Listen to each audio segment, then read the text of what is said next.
श्री गुरु चरण कमलेभ्यो नमो नमः।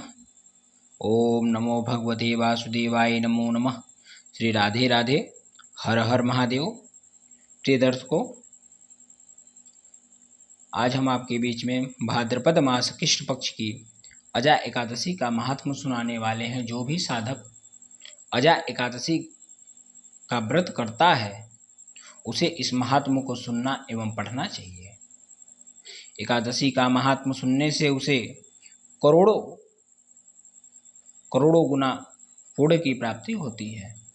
युधिष्ठिर ने पूछा, जनार्दन, अब मैं यह सुनना चाहता हूँ कि भाद्रपद मास में कृष्ण पक्ष में कौन सी एकादशी होती है, कृपा बतलाइए।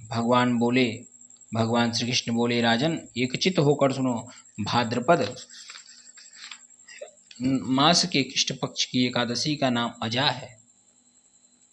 वह सब पापों का नाश करने वाली बताई गई है। जो भगवान हरिकेश का पूजन करके इसका व्रत करता है उसके सारे पाप नष्ट हो जाते हैं।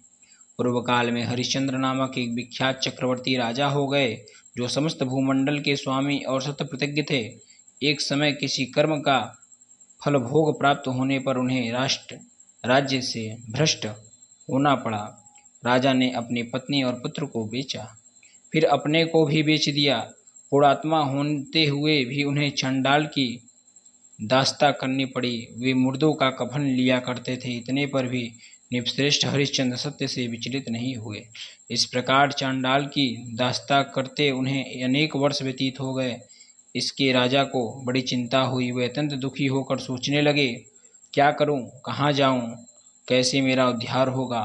इस प्रकार चिंता करते करते वे शोक के समुद्र में डूब गए। राजा को आतुर जानकर कोई मुनि उनके पास आए। वे महर्षि गौतम थे। श्रेष्ठ ब्राह्मणों को आया देख नृपश्रेष्ठ ने उनके चरणों को प्रणाम किया और दोनों हाथ जोड़कर गौतम के सामने खड़े होकर अपना सारा दुखमय समाचार सुनाया।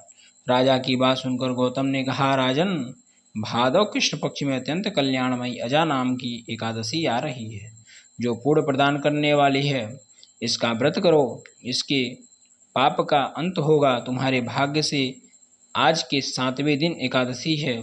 उस दिन उपवास करके रात में जागरण करना।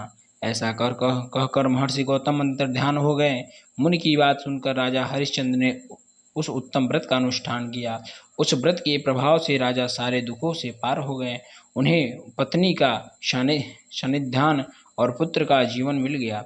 आकाश में दुंदुभिया बज उठी। देवलोक में फूलों की वर्षा होने लगी। एकादशी के प्रभाव से राजा ने अकंटक राज्य प्राप्त किया और अंत में वे पुरजन तथा परिजनों के साथ स्वर्ग को प्राप्त हो गए। राजा युधिष्ठिर, जो मनुष्य ऐसा व्रत करते हैं वे सब पापों से मुक्त हो स्वर्ग में जाते हैं। इसके पढ़ने और सुनने से अश्वमेध यज्ञ का फल मिलता है। ओम नमो भगवते वासुदेवाय नमो नमः। राधे राधे, हर हर महादेव। भाद्रपद मास कृष्ण पक्ष की एकादशी महात्म कथा यहीं पर संपूर्ण होती है। बोलिए श्री कृष्ण भगवान की जय।